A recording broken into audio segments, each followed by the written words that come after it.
This video is sponsored by Card Kingdom. You can visit their store by using my referral link in the description below.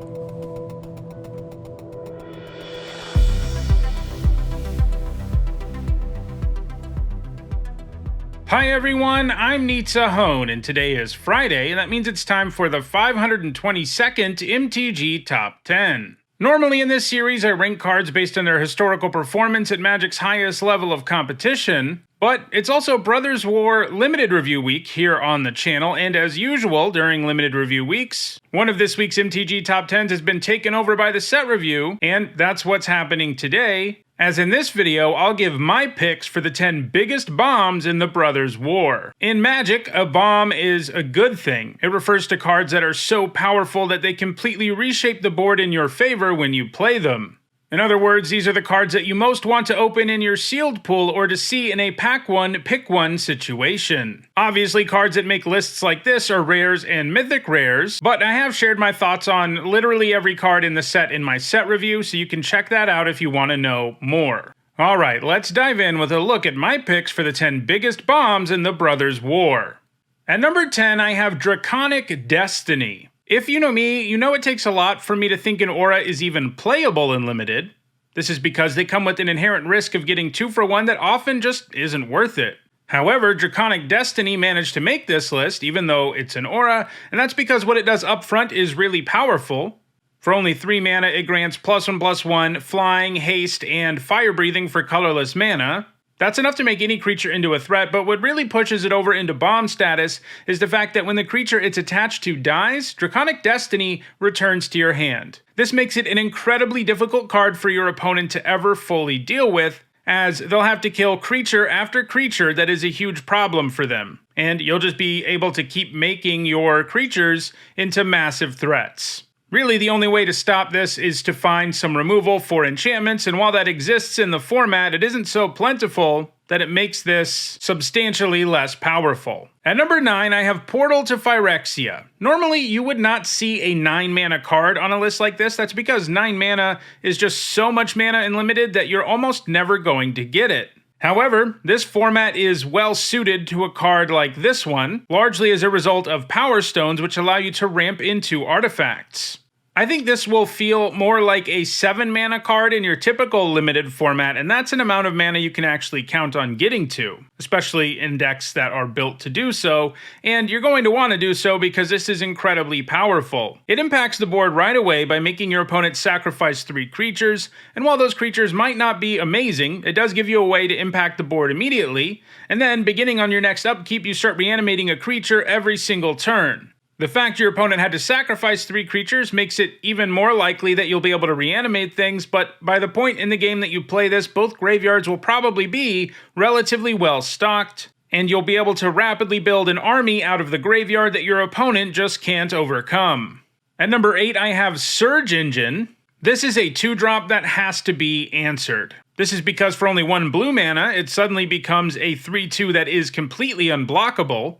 That's already a great card, but it comes with additional activated abilities that allow it to become larger, and ultimately you can also use it to draw cards. These abilities are also going to be easier to use than it might look at first as a result of Power Stones. If your opponent doesn't kill this, it's going to kill them. And should you ever get to the point where you can draw cards with it, it almost doesn't matter if they do kill it at that point because you'll have generated so much value. At number 7, I have Titania's Command. This has 4 options like all commands, but in Limited, you're almost always going to choose the bottom 2 options, which give you 2/2/2 tokens, and put 2 +1/+1 counters on your entire board. That means the floor for this card is 6 mana for 2 4/4s, and you're going to have more of a board than that. It's going to add so much power and toughness to the board for a relatively low cost that it's just impossible for your opponent to be prepared for. It's especially nice that the creatures that get counters put on them that are already in play can usually also attack much more effectively now that they've been buffed. Obviously, having the other options is upside, and every now and then you will want to exile your opponent's entire graveyard and gain a bunch of life, or ramp into something.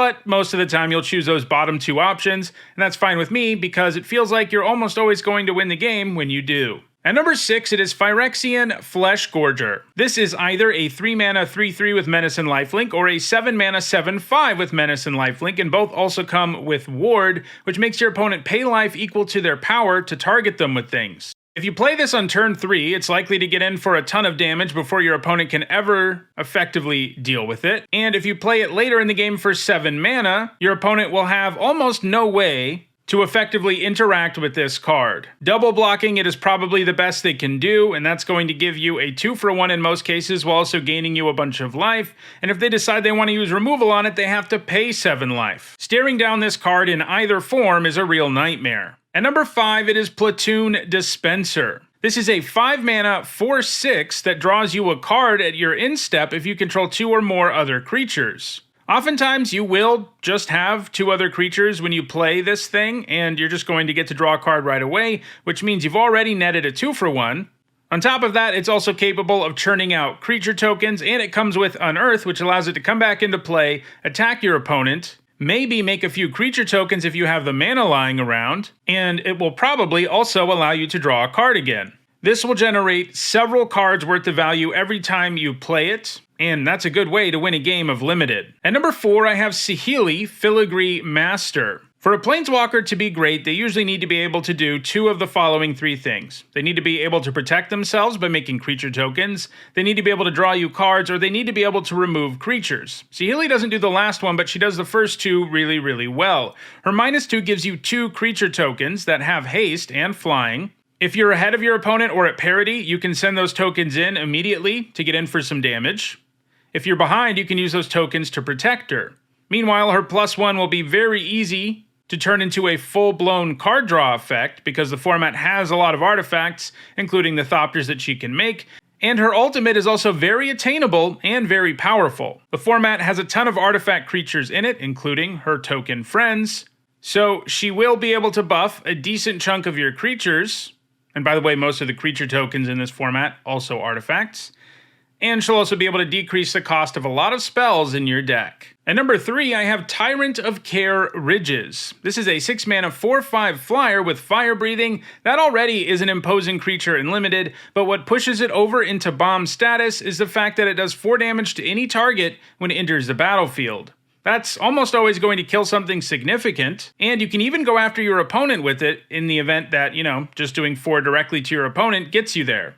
Even if your opponent manages to untap and deal with this before it can outright kill them, they'll already have been 2-for-1, putting you in great position. So for the top 2 slots on this list, I've actually included 2 cards in each of them, and that's because this set has an interesting feature in the form of the retro frame artifacts. These cards are like the Mystical Archive was in Strixhaven. There will be 1 retro frame artifact in every pack, so you're going to see them pretty often, and there are a couple of cards amongst those retro frame artifacts that are absolutely massive bombs. And they're not part of the main set, but they are cards you're going to get in Limited. So in the end, I decided to include 2 cards in each of the top 2 slots. So for number 2, first let's talk about the retro frame artifact I have there, which is Wormcoil Engine. This is a famously powerful card, 6-mana 6/6, Death Touch, Lifelink, already great, but what really makes it absurd is the fact that when it dies, it leaves behind 2 3/3 tokens, each with one of those keyword abilities. This can allow you to very easily generate a 3-for-1, and oftentimes that's the best your opponent's going to be able to do. It is vulnerable to exile and aura-based removal, which is around in the format, but not in such numbers that you really need to worry about it. Most of the time when you play Wormcoil Engine, you're just going to win. And then the number 2 card that's from the main set is Steel Seraph. You can either play this as a 3-mana 3/3 or a 6-mana 5/4 with flying, and in both cases it comes with the ability to grant powerful keyword abilities to your creatures. It can target itself, though obviously the turn you play it you don't really want to do that, but you can play it and immediately get some value by giving something else flying or lifelink or vigilance, and that often makes a really big difference in combat. One thing I really like about Steel Seraph too is that it will probably be the best card in your deck even if you can't pay the prototype cost, because a 6-mana 5/4 flyer with this ability is still an incredibly powerful card. And that means you can first pick this, like Wormcoil Engine, and know it's always going to make your deck. And that's always nice. Before we get to number 1, here are some honorable mentions. These are cards that also received bomb grades in my review, but didn't quite make the list. Then at number 1, the retro frame artifact card I want to talk about is Helm of the Host. This might look a little clunky, and in fact it once looked really clunky to me back when it originally made its debut in Dominaria, and in my set review I didn't think it would be good because I thought it was just too much mana.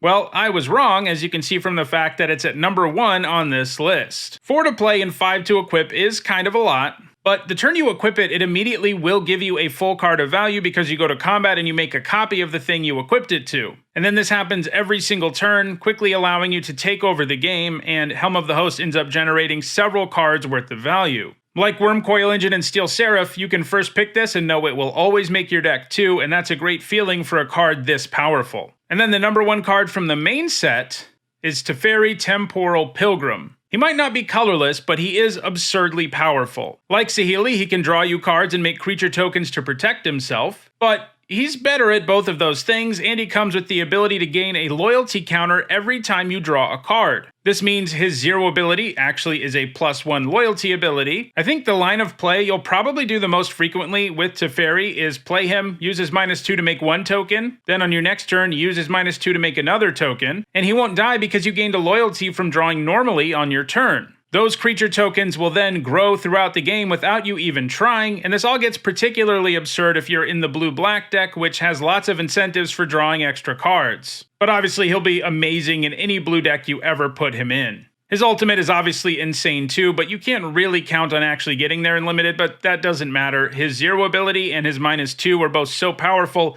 that they'll win you the game on their own. So those are my picks for the 10 biggest bombs in the format. May you get them at your pre-release. If you want to own any of these super powerful cards, check out the description where you can find a direct Card Kingdom link for each card that appeared in the video. If you want to watch my Brothers War set review, you should see the playlist on your screen shortly. Thanks for watching.